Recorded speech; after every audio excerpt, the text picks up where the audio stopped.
মাছে ভাতে বাঙালি দৈনন্দিন খাবারের আমিষের একটি বড় অংশ হিসেবে থাকে মাছ।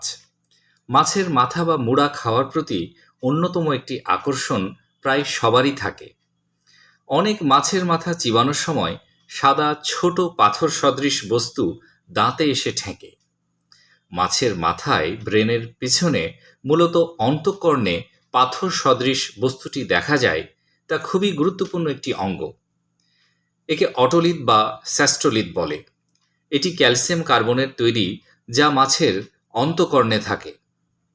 অটোলিথ পানিতে ভাসার সময় মাছের ভারসাম্য বজায় রাখতে সাহায্য করে, মাছের শ্রবণে সাহায্য করে।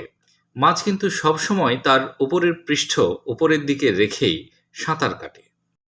শুধুমাত্র মারা গেলেই চ্যাপ্টাভাবে ভেসে থাকে। মাছের পুরো জীবনচক্র এই অটোলিথ থেকে জানা যায়। মাছের বয়স এবং বৃদ্ধির হার কেমন হবে, এসব তথ্য অটোলিথে লিপিবদ্ধ থাকে।